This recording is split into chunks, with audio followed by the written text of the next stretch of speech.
Sanggar Cerita mempersembahkan Sabda Pandita Ratu.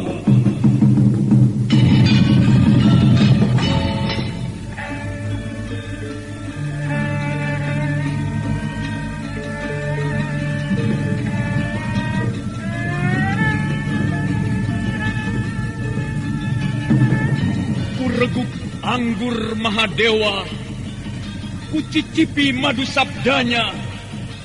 Bumi kuremas dalam genggamanku, matahari dan rembulan kutelan dalam perutku.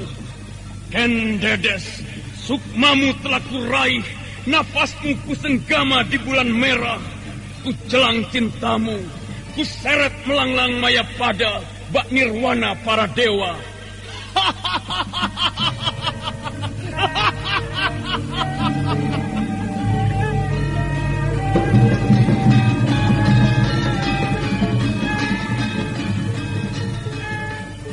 Apakah mungkin aku akan menjadi bunga yang bisa kau petik dan kau sunting?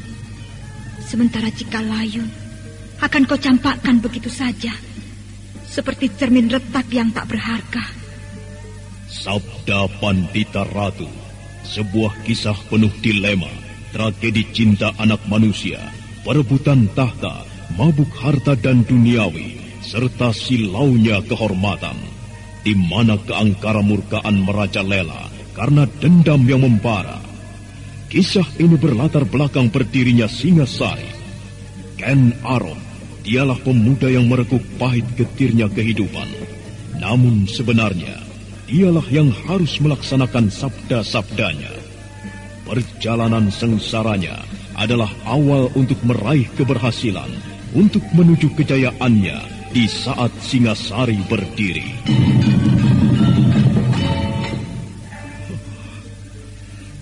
Kenapa ini harus terjadi? Oh, Dewata Agung, apakah ini karmamu? Tapi apa salah dan dosaku?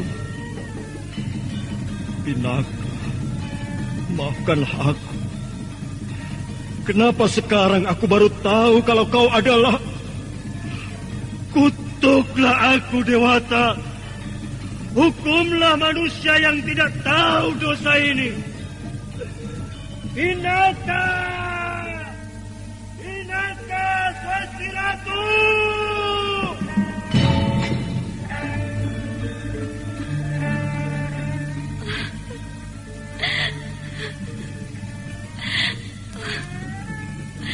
Beginikah perjalanan hidupku?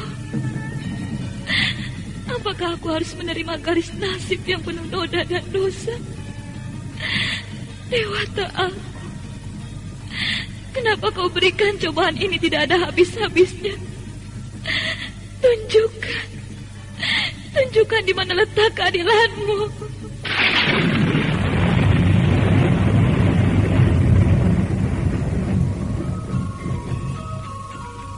Sabda Pandita Ratu. Naskah ditulis oleh Pondra Swasti Langit, diolah oleh Agus Nur Ismail, didukung oleh artis-artis terkemuka, Ferry Fadli, Eli Ermawati, M. Abud, Ivona Rose, dan lain-lain. Teknik dan montase, Ibing Arifin, dengan sutradara, Dian Pertiwi. Sabda Pandita Ratu, kali ini menampilkan episode pertama dengan judul Tumenggung Murti Wandawa. Dalam seri yang ke-27 ini dengan para pemain Ferry Fadli sebagai Kameswara, Lanti sebagai Wara Palupi, Lis Mardiana sebagai Nyai Tumenggung Murti Wandawa, Andi Rishadi sebagai Biku Dewa Hastu, Dedi sebagai Sakya Murti, dan pembawa cerita Asdi Suhastra. Ada apa sih, Hiu? Dari tadi tak perhatikan kok mukamu kusut banget. Aduh, aku lagi pusing nih. Mamaku minta dicarikan channel YouTube yang ada sendiwara radionya. Apa ada coba? Loh, ada. Coba aja kunjungi channel YouTube Satria Collection. Di sana ada sandiwara radio, lagu-lagu kenangan, dan masih banyak lagi. Wah, ini yang aku cari. Terima kasih ya, Res. Mengenang masa lalu adalah hal yang sangat menyenangkan. Ya, lagu-lagu kenangan, dangdut, pop, ataupun sandiwara radio yang kini sudah tidak bisa kita dengarkan lagi. Jangan khawatir, di konten kami sediakan itu semua. Semuanya bisa Anda nikmati di channel YouTube kami, Satria Collection. Tunggu apa lagi? Kunjungi YouTube channel kami. Jangan lupa subscribe, komen, dan like-nya.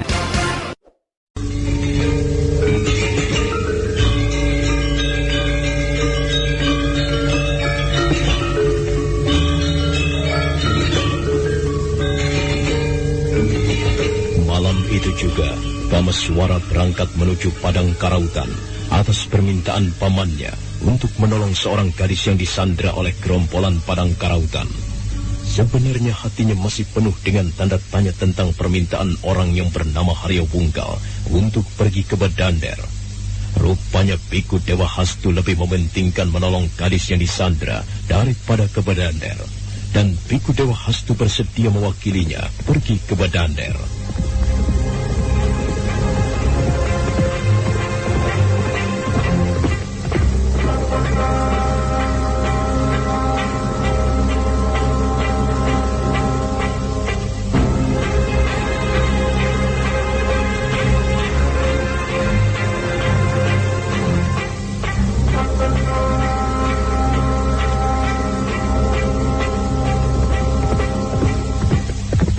Aneh sekali.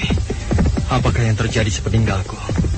Sehingga seorang gadis dari lereng Gunung Raung menjadi tawanan gerombolan orang-orang liar dari Padang Karautan. Siapakah gadis yang bernasib buruk itu? Paman Parajikadi benar-benar berkelakuan buruk. Ini sebuah kesempatan untuk menguak segala rahasia yang selama ini digenggamnya.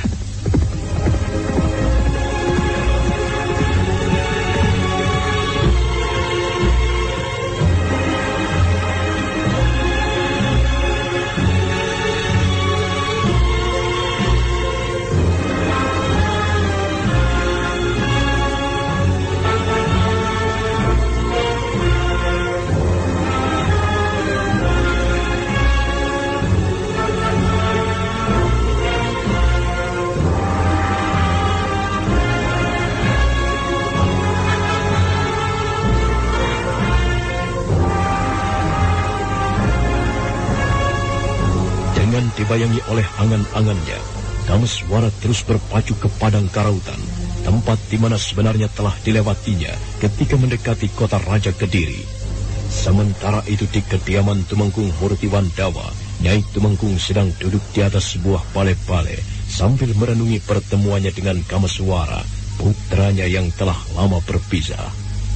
Wajah Kameswara terus terbayang di pikirannya. Di pipinya penuh dengan air yang mengalir dari matanya setitik demi setitik. Sementara Warapalupi duduk di sampingnya.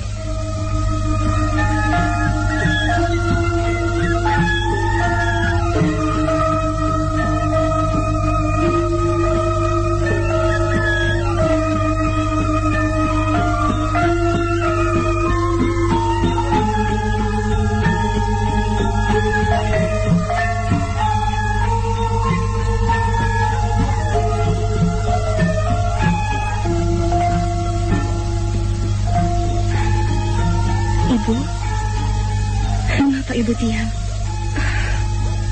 Jawablah Ibu. Ceritakanlah apa yang terjadi dengan Ibu. Mengapa aku mempunyai saudara kandung, seorang kakak? Tetapi mengapa Ibu tega memisahkan kami berdua? Mengapa, Bu? Ibu, mengapa Ibu diam? Ceritakanlah Ibu. Mengapa Ibu tega memisahkan Kang Mas Surya Medari dari Ibu? Tidak, Pak Lupi.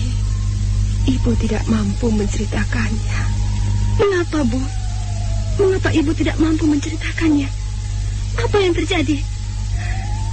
Karena itu akan membuka sebuah luka lama, Pak Lupi. Luka yang sulit sembuh hingga sekarang. Sudahlah, Nduk. Jangan kau tanyakan lagi hal itu. Ibu tidak mampu bercerita. tinggalkanlah ibu di sini. Biarkanlah ibu berada di sini sendirian.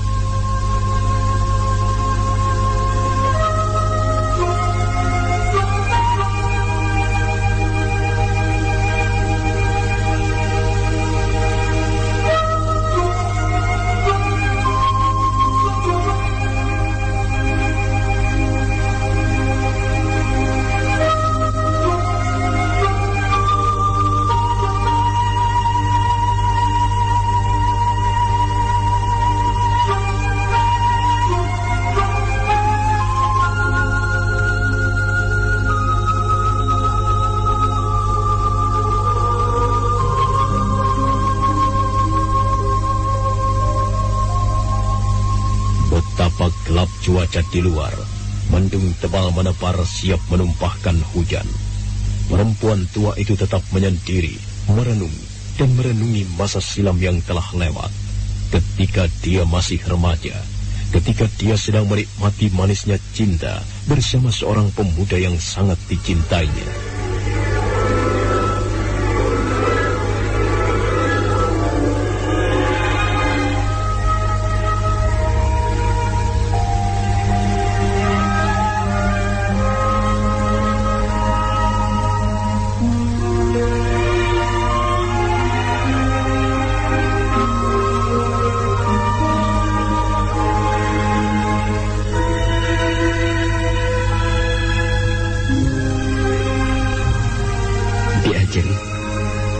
Seandainya malam ini tanpa bulan, apa yang akan kau lakukan, Di Ajeng?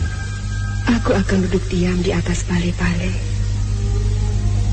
Aku akan berdoa kepada Hyang Widi agar bulan itu segera menampakkan diri dan memancarkan sinarnya, agar seluruh Mayapada ini menjadi terang.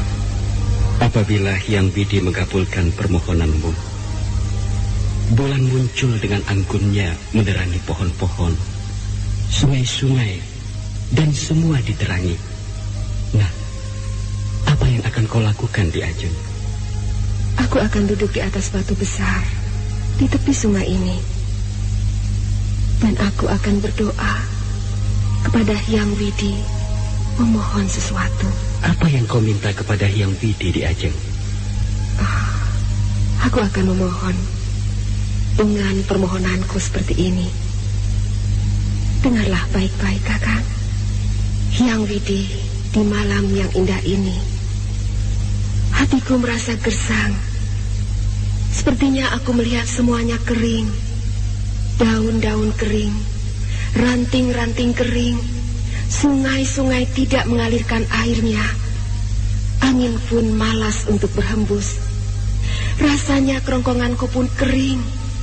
Aku ingin seteguk air untuk menghapus rasa dahagaku. Datangkanlah air kebahagiaan. Teguhkanlah dalam jiwaku. Datanglah bersama terangnya rembulan. Air kebahagiaan, engkau pelita hati, pelipur lara, penghibur aku di waktu duka. Datangkanlah wahai Hyang Widi. Datangkanlah. Aku akan bahagia bersamanya. Kakang, itulah permohonanku.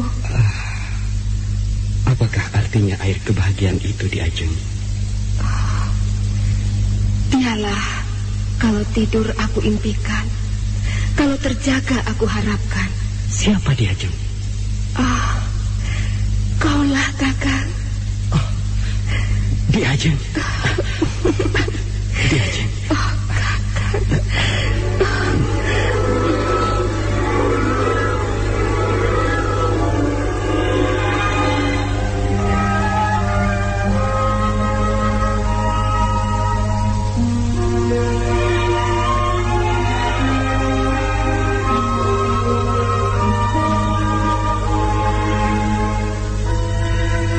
Wajahnya itu mengkung berbinar-binar, bibirnya tergulung senyum, membayangkan kenangan manis yang pernah direndanya bersama seorang pemuda.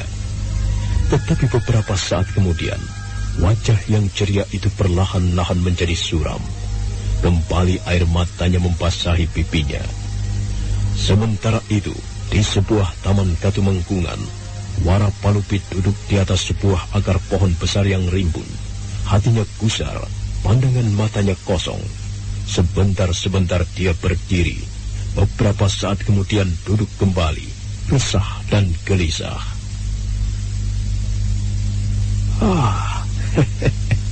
Mengapa kau termenung? Apa yang sedang kau renungkan?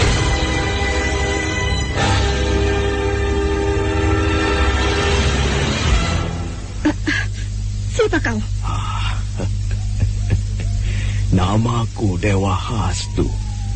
Mengapa kau berada di sini? Apa yang sedang kau lakukan? Tenanglah.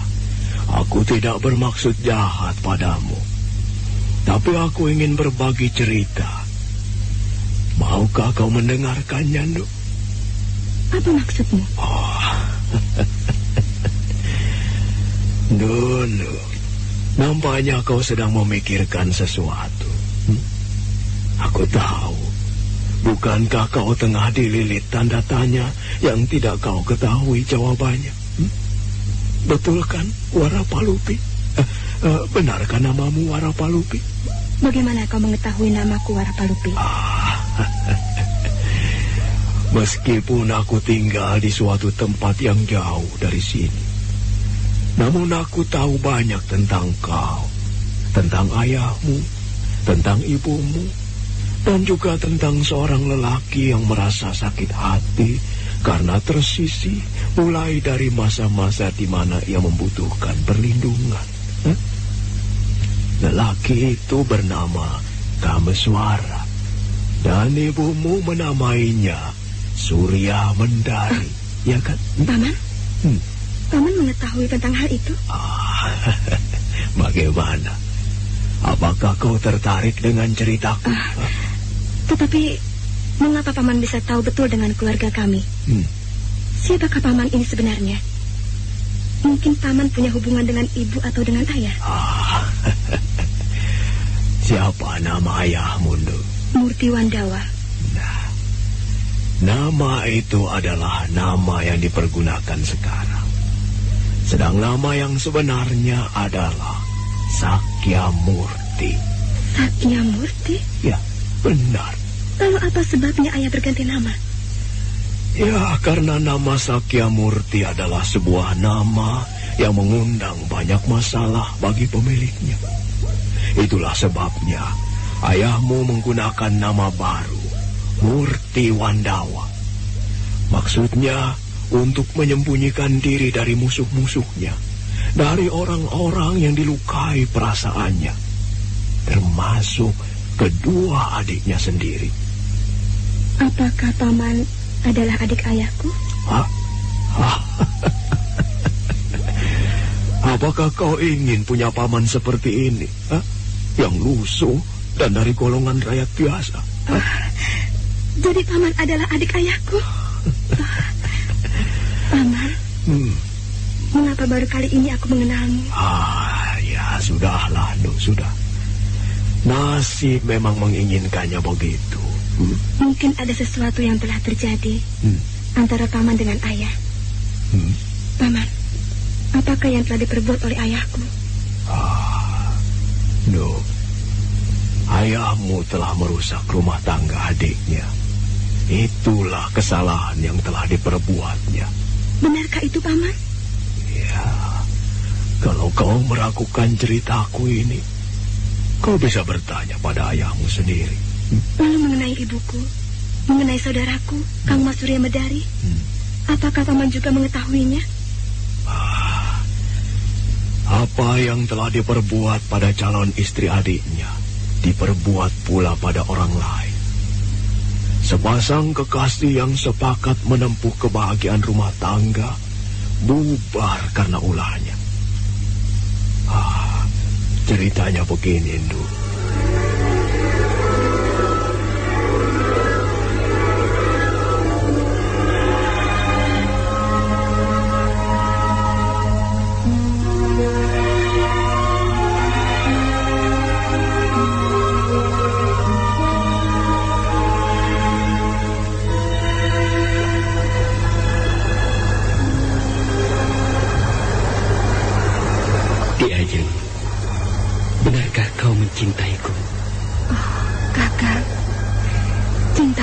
padamu ibarat batu karang yang tidak akan pecah walaupun dihempas angin, yang tidak akan goyah walaupun diterjang gelombang.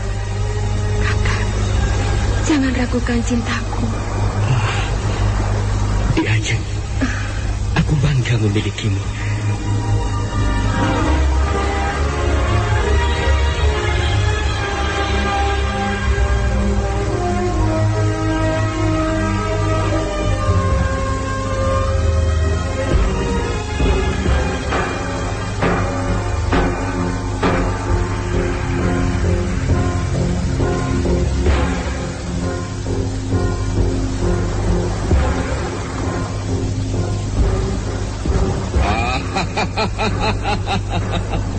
Memang indah berdua di tepi pantai, diterangi sinar rembulan, memadu kasih setia. Tetapi kalian telah berbuat dosa. Hei, siapa kau? Berani mengganggu kami? Mengapa kau usir? Urus saja dirimu, jangan pedulikan kami. Kakang! Aku tidak bermaksud usir kepadamu. Hanya saja kekasihmu itu yang memancing perhatianku. Kecantikannya membuat aku ingin menggantikan kedudukanmu menjadi kekasihmu. Berdebat! Pergi kau dari sini! Pemuda itu marah bukan buatan. Diterjangnya lelaki yang usil itu, dan kemudian terjadilah pertarungan. Tidak berapa lama dengan sangat mudahnya lelaki usil itu dapat menghajar si pemuda sampai babak belur. Merasa tidak mampu menandinginya, pemuda itu kabur meninggalkan lawannya, sedangkan kekasihnya tidak dapat berbuat apa-apa.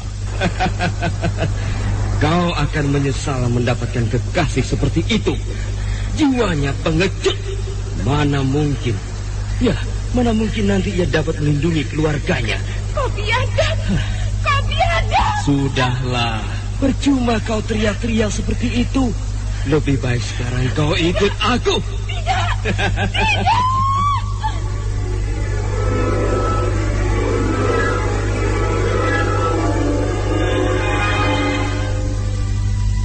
Lelaki yang telah memisahkan sepasang remaja itu bernama Sakya Murti. Seorang lelaki yang berhati busuk. Perempuan itu akhirnya dengan terpaksa menjadi istrinya. Dan ia memperoleh seorang putra yang diberi nama Surya Medari.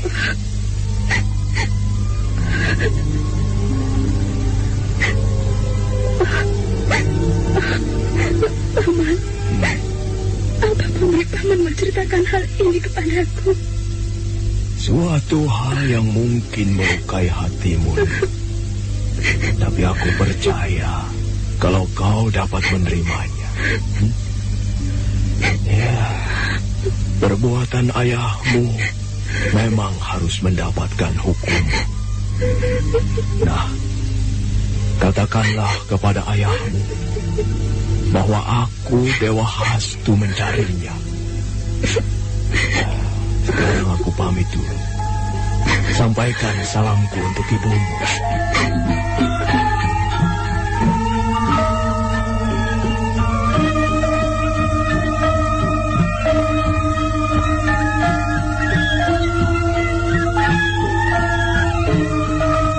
Ketika malam makin tenggelam dalam mega-mega hitam, nampak seorang lelaki tua terguncang-guncang mengendarai kudanya, berpacu menuju pantai Pandaringan di pesisir selatan. Lelaki tua itu tak lain adalah Biku Dewa Hastu. Sementara itu pada waktu yang bersamaan, Kamswara telah berada di tepian padang ilalang tempat persembunyian para perampok yang menamakan dirinya Serigala Karautan.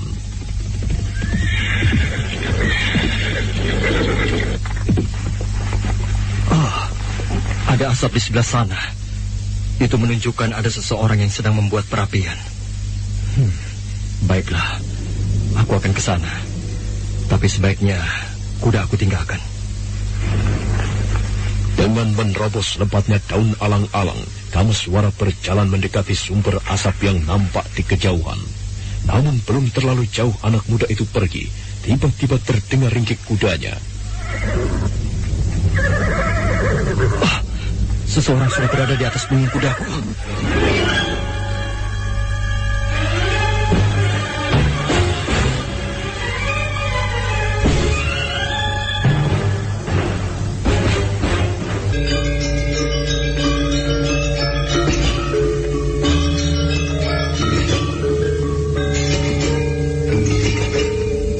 Kameswara bermaksud mendekati sumber asap perapian.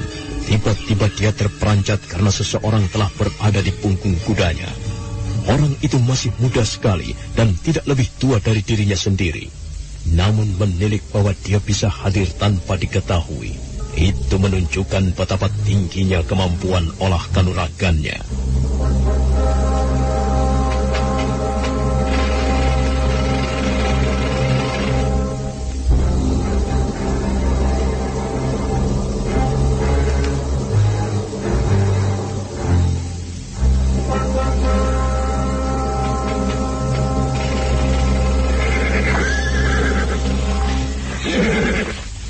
Kisanak, siapakah engkau? Aku akan meminjam kudamu. Aku bermaksud pergi ke tempat orang-orang yang sedang membuat perapian itu. Apakah kau anggota dari gerombolan Serigala Padang Karautan? Bukan. Aku justru bermaksud menumpas mereka. Kisanak, perkenalkan, namaku Kameswara. Siapakah namamu? Kameswara. Sebuah nama yang bagus. Dan aku hanya memiliki nama yang buruk. Namaku Ken Arok. Ken Arok? Jadi Kisanak yang bernama Ken Arok? Iya. Ada apa? Aku pernah mendengar nama itu dari beberapa pedagang di pasar. Kau seorang perampok, tetapi kau membagi-bagikan hasil rampokanmu kepada orang-orang miskin. Engkaukah itu?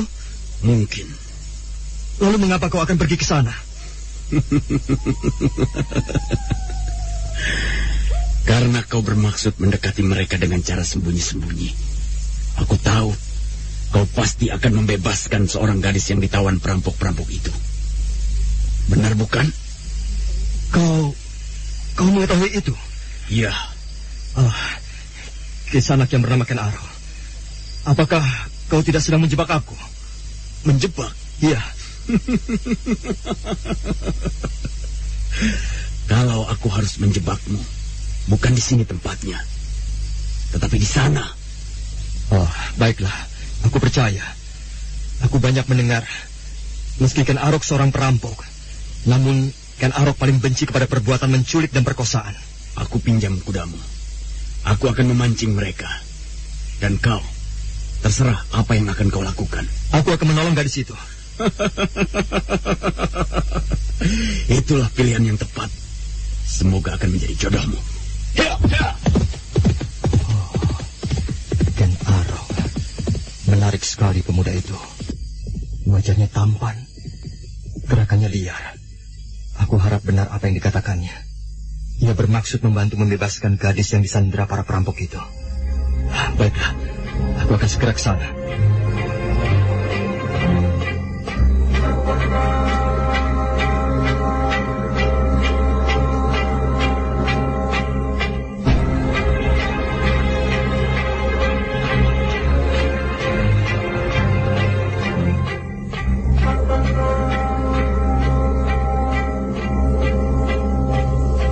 Kameswara segera bergerak dan menyusup di antara ilalang. Dia tidak ingin terlambat, karena itu dia mengeterapkan kemampuan larinya. Sementara itu, kehadiran seekor kuda yang ditunggangi oleh Ken Arok mengejutkan para perampok Serigala Karautan.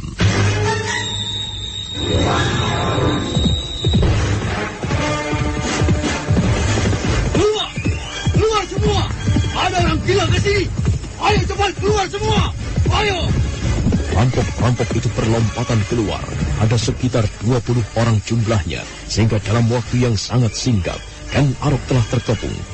Namun sama sekali tidak terbayang rasa takut di wajah pemuda itu sedikit pun. Justru dia terlihat tersenyum-senyum. Siapa pemimpin kalian? Aku ingin bicara kepadanya. Pemimpin kami sedang pergi. Akulah sekarang pemimpin di sini. Aku mondro gini.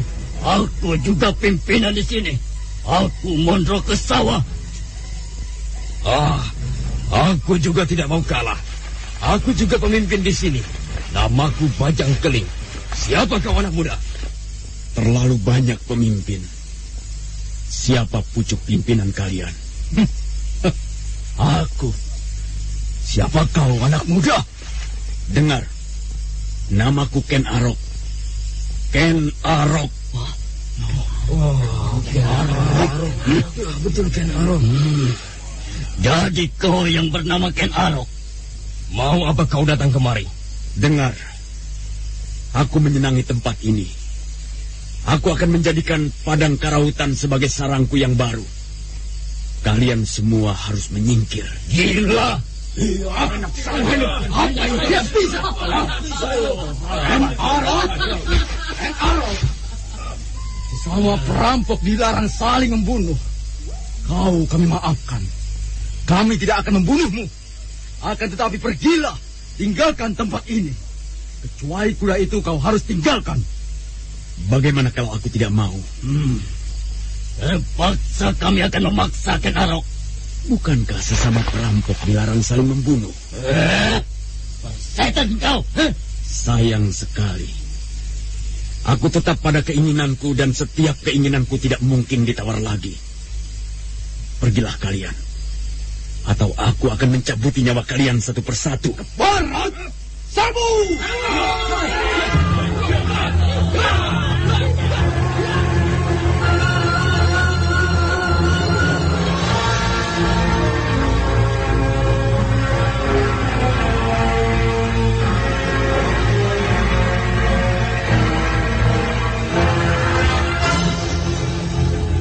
Ken Arok segera memutar kudanya. Dia menerjang kepungan itu dan menyebabkan kepungan itu menjadi pecah.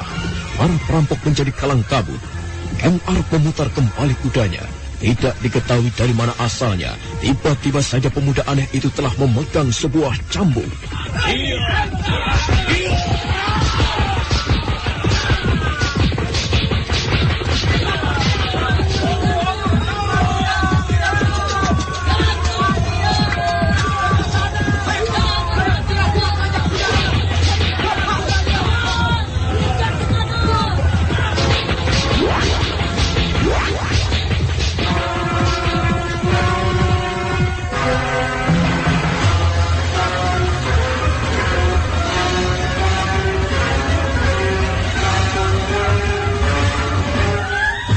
Buat para perampok, Ken Arok bagaikan sebuah permainan yang menarik. Tetapi tanpa disadari oleh perampok-perampok itu, justru merekalah yang sebenarnya tengah dipermainkan. Setapak demi setapak, Ken Arok berhasil memancing para perampok bergeser ke arah barat, menjauhi perkemahan mereka. Para perampok itu berusaha dengan segala cara untuk menangkap anak muda aneh itu. Namun walaupun pertarungan telah berjalan beberapa lama, mereka tidak berhasil menangkapnya. Orang yang mengaku pimpinan para perampok yang bernama Mondro Gini dan Mondro Kesowo menyerang Ken Arok dari segala penjuru.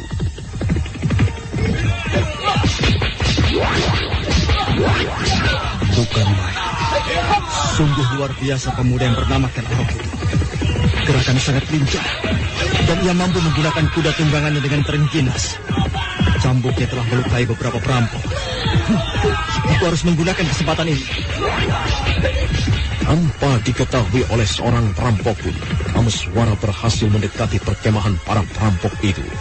Dia segera mendekati kemah yang paling besar yang diduganya tempat gadis yang akan ditolongnya berada. Kemudian dia memperhatikan isi kemah itu. Tiba-tiba hatinya berdesir dan jantungnya seperti berhenti berdetak ketika dia melihat siapa gadis yang akan ditolongnya yang sedang terikat pada sebuah tiang dengan mulut tersumbat. Ken Siwi. Tenang Ken Siwi. Aku akan menolongmu.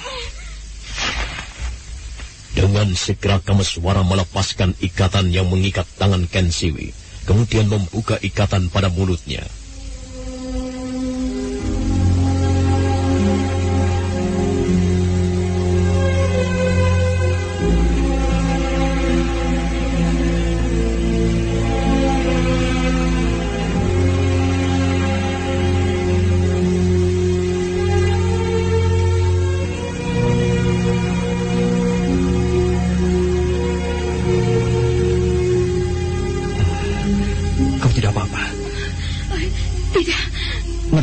puasamu? Belum. Syukurlah. Ayo, kita tinggalkan tempat ini.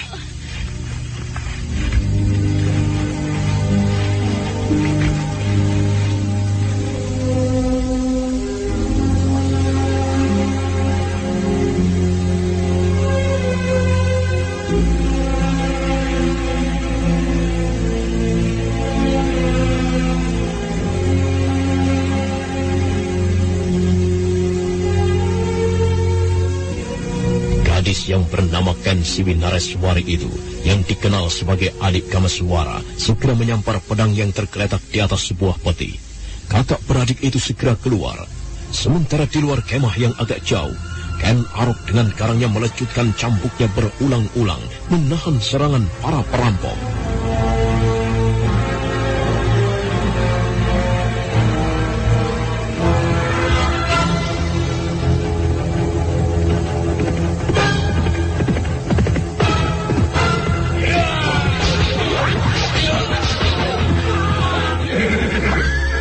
Aku sudah menawarkan kepada kalian untuk pergi dari padang karautan ini.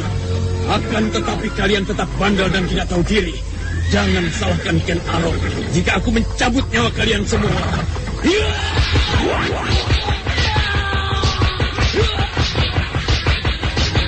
Matilah kalian semuanya, pemerkosa-pemerkosa busuk.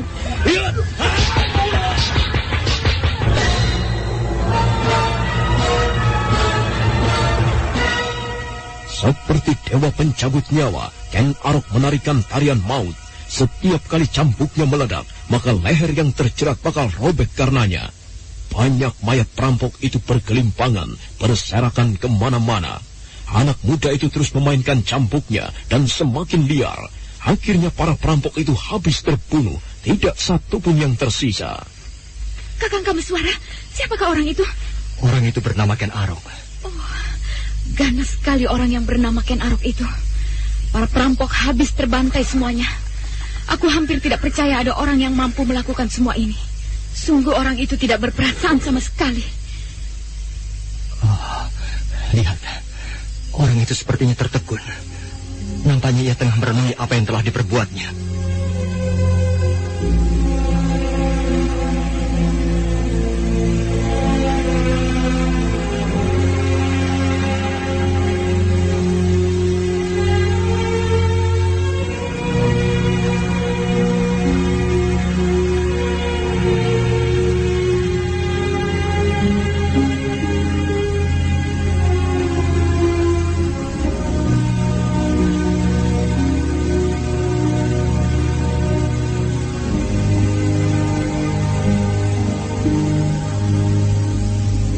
Dengan perasaan penuh tanda tanya yang mengendap di benaknya, Kameswara melihat tingkah laku Ken Arok yang berdiri termangu. Ken Arok sendiri merasakan seperti bangun dari tidurnya, seolah baru disadari bahwa dia telah melakukan sesuatu yang tidak dimengertinya. Kameswara semakin heran ketika melihat sikap Ken Arok yang tiba-tiba terduduk dengan tangan terangkat dan kemudian mendekapkan wajahnya.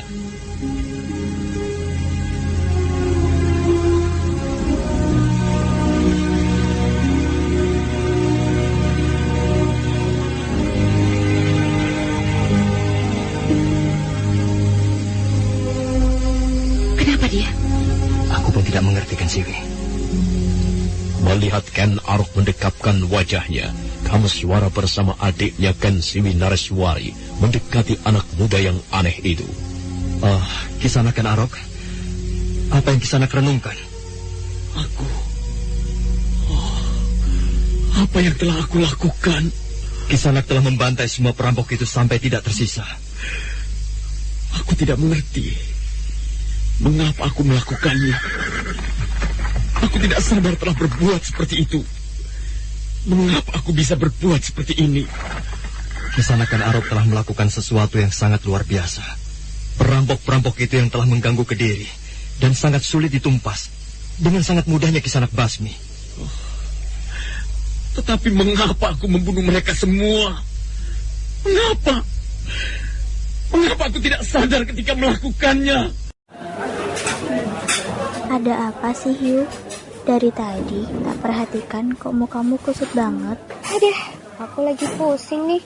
Mamaku minta dicarikan channel YouTube yang ada Sendiwara radionya. Apa ada coba?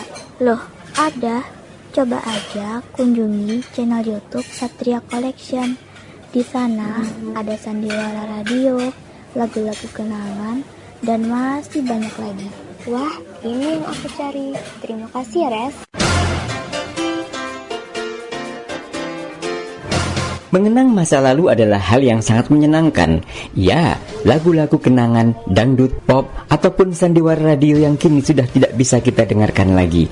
Jangan khawatir, di konten kami sediakan itu semua. Semuanya bisa Anda nikmati di channel YouTube kami, Satria Collection. Tunggu apa lagi? Kunjungi YouTube channel kami. Jangan lupa subscribe, komen, dan like-nya. Kameswara menjadi ikut bingung karena dia tidak merasakan apa yang mengendap di dalam hati pemuda itu. Namun Kameswara mendekatinya dan dengan penuh rasa persahabatan menepuk pundaknya. Namun ketika Kameswara menatap sepasang matanya, tiba-tiba saja jantungnya terasa bergetar dan hatinya terasa berdesir.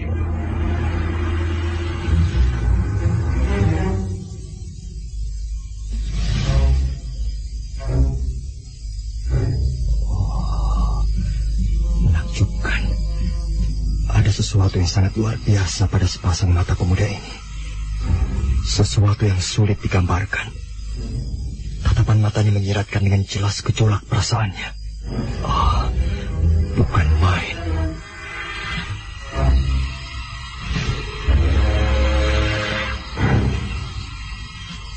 Sebenarnya lah, Kameswara melihat suatu keadaan yang tidak sewajarnya. Ada sesuatu yang bagaikan bersinar di mata pemuda itu. Kameswara tidak tahan bertatapan dengannya dan segera melengos ke arah lain.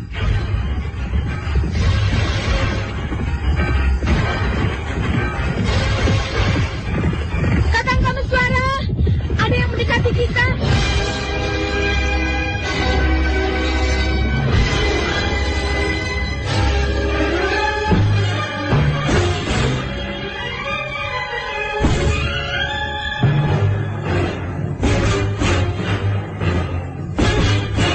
Tiga ekor kuda berderap datang dari arah barat. Kameswara menjadi tegang seketika ketika mengetahui siapa yang datang. Apalagi ketika orang itu melihat banyak mayat berserakan. Orang itu nampak marah sekali.